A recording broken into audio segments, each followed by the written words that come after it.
Hello YouTube. The Elder Scrolls universe is full of mysteries to uncover and quests to complete, but one of the weirdest mysteries that I've come across after more than 9 years of doing this channel is the mystery behind the plot of the Elder Scrolls Travel Stormhold, an ancient Java phone game from the early 2000s in which you have to escape from one of the Septim Empire's most notorious prisons, the Stormhold prison. Now, in a video a while back I explained the entire story of that game, and I'll put that video in the description for you to watch. However, recently we've got all new lore on one of the central mysteries in that game, the mystery of the Stormhold crystals. Meaning that video is slightly out of date when talking about the background lore. So it's now time to delve back into the mysteries of the Stormhold crystals. Crystals that are said to be able to absorb evil itself. After the intro.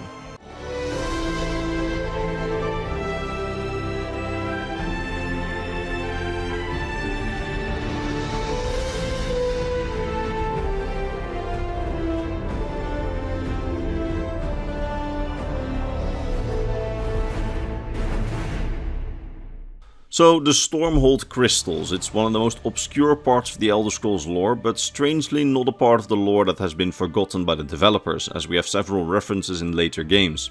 You see, in the Elder Scrolls Travel Stormhold, you are a prisoner in the Stormhold prison, where you, alongside other prisoners, are forced to do excavation labor, excavating ancient tunnels beneath the city of Stormhold, where strange and powerful crystals are buried. These crystals, according to legend, hold the power to absorb evil and thus cure a person of evil, and the warden of the prison, Quintus Varus, has the plan to excavate all of these crystals, including the legendary Storm Crystal, a massive Stormhold crystal that's able to apparently absorb a lot of evil at one time. Quintus Varus then plans to use these crystals to rid the Empire of all evil and become a national hero. Solid plan, right? Well, like we talked about in my Stormhold video, that's not entirely how it went down, as these crystals are a lot more complicated than just being able to cure evil, and in some cases they do literally the opposite. Now, as far as we discovered back then, the crystals don't really cure evil, but rather they seem to, at least in some cases, have the ability to take evil types of corruption, so corruption as a result of necromancy or perhaps daedric magic, that doesn't become too clear what kind of corruption they mean, and store this corruption as magical energy within the crystals, which can then be used to power other types of magic, like healing spells, destruction spells and so on. So what at least some of these crystals seem to be able to do is to take evil magic energies and corruption and put them in an empty crystal, which then becomes filled with usable magicka, which is very interesting in and of itself, and is a bit reminiscent of Ayleid Welkin stone, that actually have the function of storing magicka in crystals made out of meteoric glass. But that shows that these Stormhold crystals don't really cure evil per se, and as you play this Elder Scrolls Travel Stormhold game, which I can't recommend by the way, it's a drag to play, you will also find out that with the usage of these crystals, there's a strange downside, as when the Warden experiments on the crystals, the earth starts to ooze corruption, and the prisoners that he sometimes experiments on get strange lizard-like deformities and are driven mad, and slowly but surely this also starts happening to the others in the prison, among which is the Warden, who by the end of the game is driven completely mad, has been completely deformed and has to be defeated. After which the player can use the big Storm Crystal to cure the prisoners of this strange corruption, meaning that there is at least some truth to their function in local legend. Now, what's interesting is that back in my Stormhold video we speculated that these crystals that can be found under Stormhold are likely the result of Ayleid magic, as for one, Ayleids are kind of experts on making magical stones, only look at Varla stones and Welkin stones that we can find in Oblivion as an example. And Exhibit 2, the game states that the crystals were made by priests of a long forgotten religion, and I think that the Ayleids definitely count for that. And Exhibit 3, as we see in the Elder Scrolls Online, Stormhold is literally built upon Ayleid ruins dotted with crystals, and Ayleid ruins tend to be big, sprawling and underground tunnel networks, while in Stormhold we are excavating an ancient tunnel network. So 1 plus 1 is 2, right? Well, no. Because you see, these ancient Ayleid cities in Blackmarsh were made by the so-called Barsabic Ayleids, That's the name that we give to the Aedra worshipping Ayleids who were driven from Cyrodiil after the Great Ayleid Civil War called the Narvinsel Schism, in which the Daedra worshipping Ayleid kingdoms defeated the Aedra worshipping Ayleid kingdoms and then threw them out of Cyrodiil. Watch my video on the Ayleid Empire for the full story on that. But to get back to the point, when the Barsabic Ayleids came to Blackmarsh in their exodus, they founded the city of Siljanorn, a bit over 4,000 years before the event of Skyrim, at the place that's currently known as Stormhold, and there they dug tunnels and built their city. So my original speculation was that the Ayleids probably made these crystals. But recently that theory has been falsified. You see, the all-new Elder Scrolls board game Betrayal of the Second Era, which has been completely greenlit by Bethesda and made by writers who worked with Bethesda's writers and had their work vetted for official release, so it's official material, and that game actually references a ton of old Elder Scrolls lore. That game actually takes you into the tunnels beneath Stormhold during the Blackmarsh Undaunted questline. In that questline you are hired by a historian into ancient Argonian history to try and find an ancient book written by the Argonians before the start of recorded time. That book is to be found somewhere in the ancient tunnels beneath Stormhold and was abandoned by the Argonians during the so-called Duskfall, a period in their history where they abandoned their advanced civilization full of pyramids and stone cities for a more tribal and impermanent lifestyle. They did that because their religion changed from fearing Sithis as a destroyer to embracing the chaos and change of life and seeing Sithis as a force for good. That's a criminally short explanation, but that's why this book got abandoned, as even high Argonian magical sciences, which existed back then, got abandoned in order to live a life of impermanence, and countless books of history and magical and non-magical discoveries became lost to time as the Argonians simply no longer cared. That's why the Argonians live in such primitive lifestyles in Blackmarsh in the 1st, 2nd and 3rd eras, and why so little of their early history is known to us.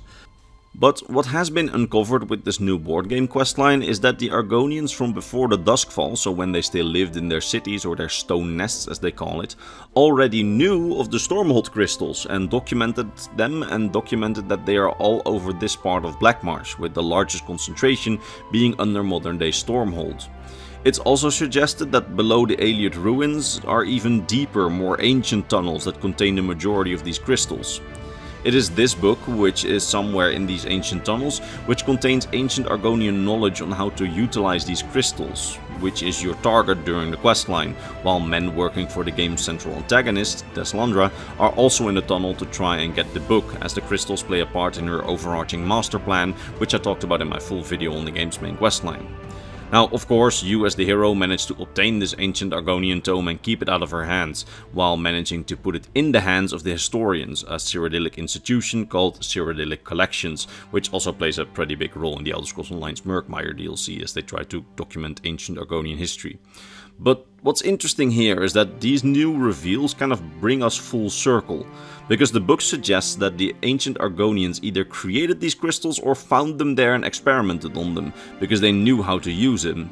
And that was long before the Ayleids came to Blackmarsh, and Argonian priests or mages dabbling with these crystals during the Zenmir period, so the ancient Argonian period, that would definitely count as a forgotten religion by the 3rd era, heck, even by the 2nd era, as that could potentially still be more than 4,000 years, maybe even 5,000 to 6,000 years before, for example, the events of Skyrim. And this could also explain, although this is complete speculation, so take it with a grain of salt, why prisoners who got exposed to the crystals in the Elder Scrolls Travel Stormhold got lizard-like features out of the corruption, as the crystals were created by or experimented on by ancient Argonians. And it could also explain why the Septim Empire, the first Cyrodiilic empire that came after the events of the quest about 300 years after the board game, had such an interest in Stormhold and started using prisoners to excavate the ancient tunnels, as the Book of Argonian History landed in the hands of Imperial scholars who probably ended up taking it to Cyrodiil eventually, only for Imperial authorities to eventually find it somewhere during the Septim Empire, starting the ball rolling for the plot of the Elder Scrolls Travel Stormhold, bringing us full circle.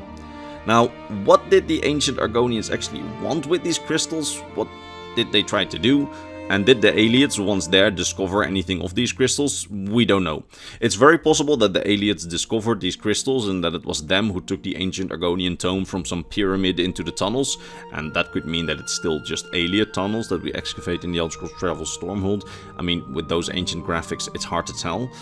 But I think it's pretty likely that the presence of such a high concentration of these magical crystals may be the reason why the Borsebic aliens settled around here in the first place. But that's complete speculation, so take it with a grain of salt. I just really like the fact that we got such a new cool piece of lore, bringing at least some of what we already saw anew full circle, and I'm happy to see that the developers at least never forgot about such an obscure bit of lore by first putting tunnels under Stormhold in the Elder Scrolls Online, Aelia tunnels, and then literally referencing the game and putting a new dimension to its original plot from the early 2000s in the Betrayal, the Second Era board game.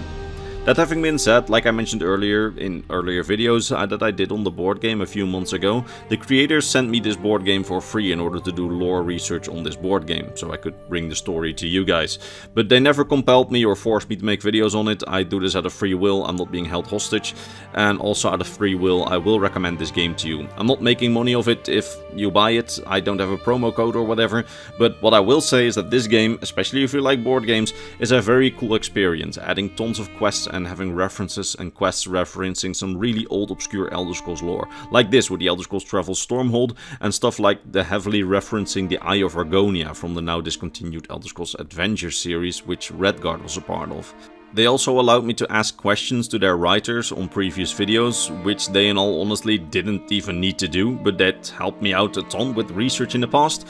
But it's clear that they are simply very proud and passionate about the game, and it shows with their many references and lore additions, which again were all greenlit and made in collaboration with Bethesda. So yeah, I'll link the game in the description if that sounds like your thing. I won't make money off your purchase, it's a generic link, so if you decide to do so, it's not for my benefit, nor do they force me to make videos on it, so this isn't a sponsorship, but since they sent me the game for free and are very nice people in general who helped me out a ton by, allowing me to ask questions and sending me the game, I will promote this game a bit in videos like this, so, I can recommend it. Go check it out if you can. Alright, now that having been said, that's about all I can say about the Stormhold crystals, and I sincerely hope that you enjoyed this video, and that I managed to teach you something new about the Elder Scrolls lore today. And if I did, why not give the video a like, as that's how the YouTube algorithm decides what content is worthy and what content is not.